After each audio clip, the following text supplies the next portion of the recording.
It meanders towards the lowest place on Earth, through the very cradle of civilization. More recently, the followers of three great faiths have come to believe these waters are holy and that miracles happen here. Now those same believers seem to have turned on the once mighty Jordan River. This is what's become of the once pristine Jordan River. Its waters are just full of muck and filth. But it doesn't start out that way. In its upper reaches in Israel, the Jordan River is everything you'd imagine. A bubbling waterway fed from streams here in Israel and from Syria and Lebanon. Well, this is the last stretch of the clean waters of the River Jordan, and they come to a complete halt here on this earthen dam. This is what it's come to. The lifeblood of the Holy Land is now mostly just sewerage and salt water. People, millions of people would want to bathe, to be baptized in the place where Jesus was baptized. Today, people that come out of that water are likely to come out with a rash.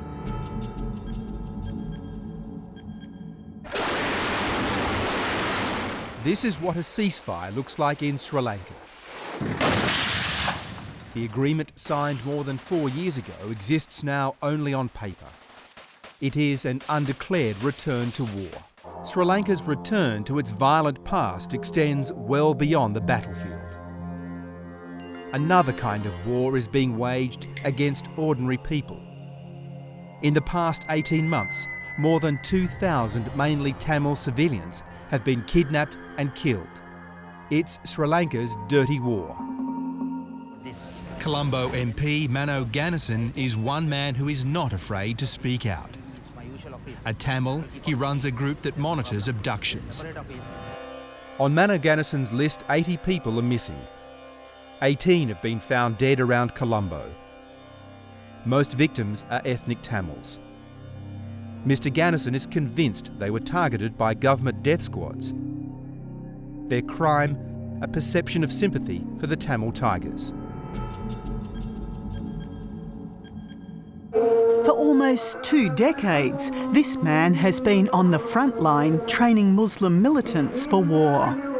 From Pakistan to Afghanistan to the Philippines to here in Indonesia, Malaysian national Nasir Abbas has taught recruits to kill in the defence of Islam.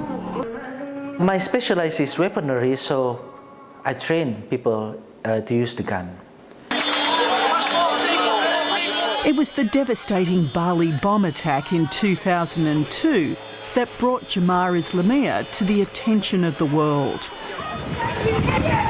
It was also what caused Nasir Abbas to turn against the organisation to which he had devoted decades of his life. He says his recruits misused both the knowledge he gave them and the true meaning of Islam by killing innocents. What they did in the Bali, that is not a battlefield. They are killing peoples. Well, I just say that it's not a battlefield. They're killing people.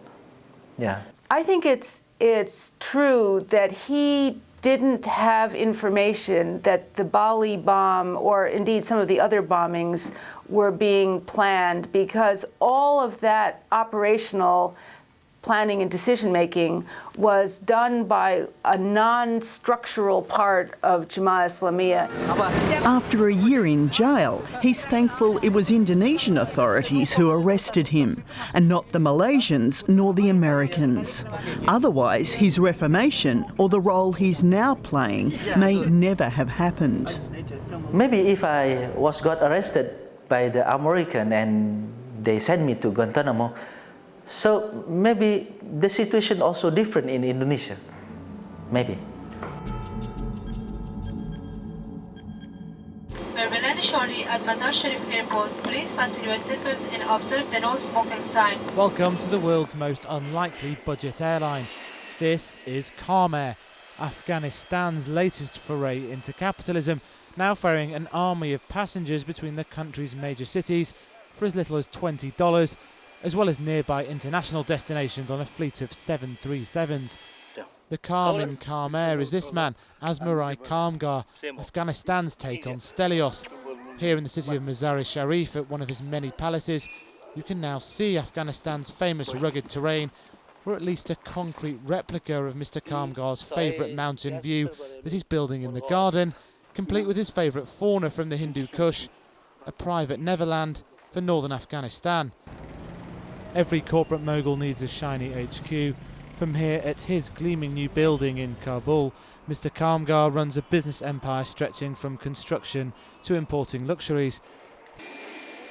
Remarkably, Afghanistan is ranked by the World Bank as one of the easiest countries in the world to start a business, better even than high-tech Japan or Finland.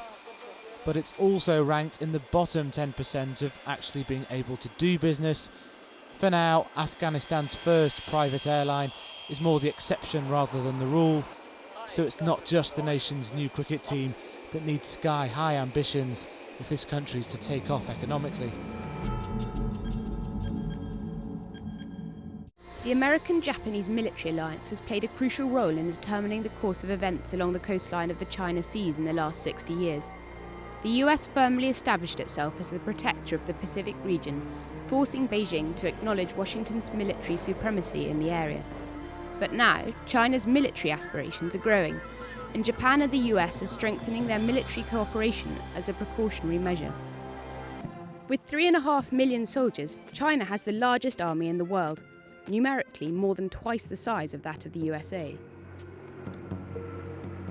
Thanks to an upturn in its economy, China will also be able to increase its military spending over the next few years. The Chinese Navy intends to build 5 Jin-class atomic submarines. They are to be armed with modern nuclear intercontinental missiles, which will also be capable of hitting the US.